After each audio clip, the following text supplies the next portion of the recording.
আজকে থেকে শুরু করতে যাচ্ছি একটা রোমান্টিক এবং কমেডি টাইপ অ্যানিমে। এপিসোডের শুরুতেই আমাদের মেন ক্যারেক্টার রিওটো বলছিল লুনা শিওকাওয়া আমাদের ক্লাসের সব থেকে সুন্দর মেয়ে, আর আমি ডিফিকাল্ট ইন গাই। আমার বয়স হচ্ছে 16 বছর, কিন্তু আমার একটাও গার্লফ্রেন্ড নেই, আর আমার শুধু 2 থেকে 3টাই বন্ধু আছে। লুনা শিওকাওয়া আর আমি একদমই অন্যরকম।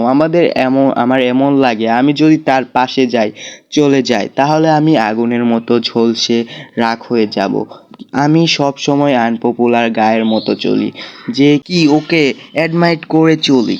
আমি ওই রকম ভাবছিলাম, কিন্তু একদিন এর পরের সিনে আমরা লুনাকে দেখি যে তার রুমে ছিল। সে তার স্কুল ড্রেস খুলছিল, তার সামনেই ছিল রিওটো ছিল, আর এইটা দেখে ও অনেক বেশি শরমে পড়ে গেছে আর বলছিল, আরে তুমি এইগুলো কি করছো? লুনা বলছিল, আমরা নটি কাম করতে পারবো না। এইটা শোনার পর রিওটার পায়ের তল থেকে সব জমিনি সরে যায়। এর পরের সিনে আমরা তাদেরকে ক্লাসরুমে দেখতে পাই। লুনা তার বান্ধবীদের সাথে একটা ফর্ম ফিল আপ করছিল, আর দ্বিতীয় দিকে রিওটা একটা জায়গায় বসে খুব খুশি হচ্ছিল আর মনে মনে বলছিল আমি আর লুনা এক ক্লাসে। তখনই রিওটা কিছু ছেলেদের কথা শুনে যাচ্ছিল, লুনার বিষয়ে কথা বলছিল যে 2-3 মাসের ভিতরে 2-3টা করে বয়ফ্রেন্ড পাল্টায়, আর সে একটা ছেলের উপরে কখনই স্যাটিসফাই হয় না। তারপরে অন্য ছেলে বলে যে সে নটি কাম করার জন্য অনেক আগ্রহী। তারপরে রিওটা বলে, এই ভুয়া কথাগুলো আমি ফার্স্ট ইয়ার থেকে শুনে আসছিলাম। যেমনি হোক আমি সেকেন্ড ইয়ারে পড়ি, আজ পর্যন্ত আমি কারোর সাথে কথা বলিনি। আমার শুধু 2টাই বন্ধু আছে,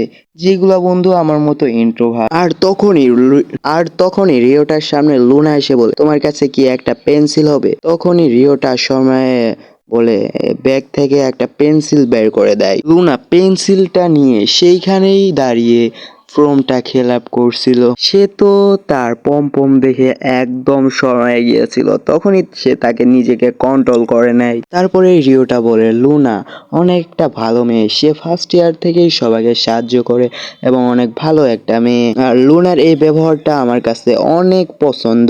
তখনই লুনার ফর্ম ফিল আপ হয়ে যায়। তারপরে রিওটার পেন্সিল তাকে ঘুরিয়ে দেয়, আর রিওটা পেন্সিলটা নিয়েও নেয়, আর এই মুহূর্তটা তার কাছে অনেক ভালো লেগেছে। তারপরের সিনে আমরা রিওটাকে দেখতে পাই যে ছাদে বসে তার 2 বন্ধুর সাথে খাবার খাচ্ছিল, আর তার 2 বন্ধু গেমের বিষয়ে কথা বলছিল। রিওটার দ্বিতীয় বন্ধু বলে, আমি সারা রাত লাইভ স্ট্রিমে ছিলাম, তাই আমার সারা রাত বেশি ঘুম হয়নি। ওইখানে রিওটার দ্বিতীয় বন্ধু বলে, আজকে আমার ঘুম থেকে উঠতে অনেক লেট হয়ে গিয়েছিল, তাই ভাবছিলাম যে আজকে স্কুলেই আসতে পারবো না মনে হয়। তারপরে রিওটার 2 বন্ধু বলে, সারাদিন তো গেম খেললাম, এইবারের রেজাল্টটা অনেক খারাপ হবে। তখনই রিওটা বলে, তোমরা 2জন টেনশন করো না, কারণ আমারও রেজাল্ট ভালো আসবে না, কারণ আমার ভিতরে কোনো কনফিডেন্স নাই। তখনই তার 2 বন্ধু রেগে যায়। তারা 2জন বলে, তুমি কি সত্যি বলতেছো? যদি চ্যানেলে নতুন হয়ে থাকো চ্যানেলটা সাবস্ক্রাইব করে দিও, আর এরপর থেকে এক্সপ্লেনেশন আসতে পারে যদি এই ভিডিওতে কমেন্ট আসে। 2টা কমেন্ট, বেশি না, শুধু 2টা।